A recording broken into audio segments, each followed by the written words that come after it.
व्रत कथायाम 5वां अध्याय प्रारंभ। दत्तात्रेय जी कहने लगे कि हे राजन, एक प्राचीन इतिहास कहता हूँ। भृगु वंश में ऋषि का नाम की एक ब्राह्मणी थी, जो बाल्यकाल में ही विधवा हो गई थी।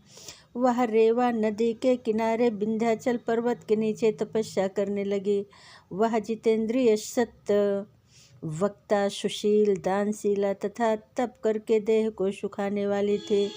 वह अग्नि में आहुति देकर उच्च वृत्ति द्वारा छठे काल में भोजन करती थी। वह वल्कल धारण करती और संतोष से अपना जीवन व्यतीत करती थी।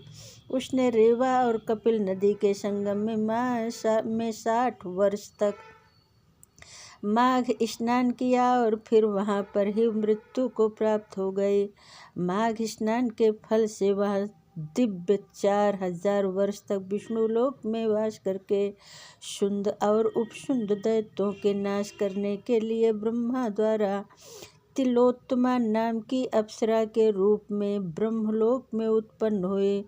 वह अत्यंत रूपवती, गान विद्या में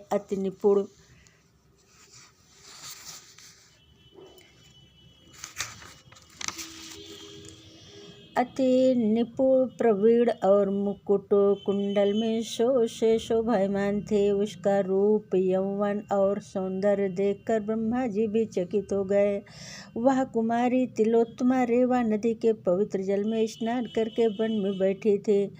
तब शुंद और उपशुंद के सैनिकों ने चंद्रमा के समान उस रूपवती को देखकर अपने राजा शुंद और उपशुंद से उसके रूप की शोभा का वर्णन किया और कहने लगे कि कामदेव को लज्जित करने वाली ऐसी परम सुंदरी हमने कभी नहीं देखी।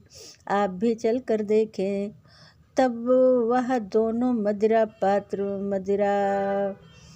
से के पात्र रखकर वहाँ पर आए जहाँ पर वह सुंदरी बैठी हुई थी, और मदिरा के पान से विह्वल होकर काम पीड़ा से पीड़ित हुए और दोनों ही आपस में उस स्त्री रत्न को प्राप्त करने के लिए विवादग्रस्त हो गए और फिर आपस में युद्ध करते हुए वहीं पर समाप्त हो गए। तब वह दोनों को मरा हुआ देखकर उनके सैनिक ने बड़ा कोलाहल मचाया और तब तिलोत्तमा काल रात्रि के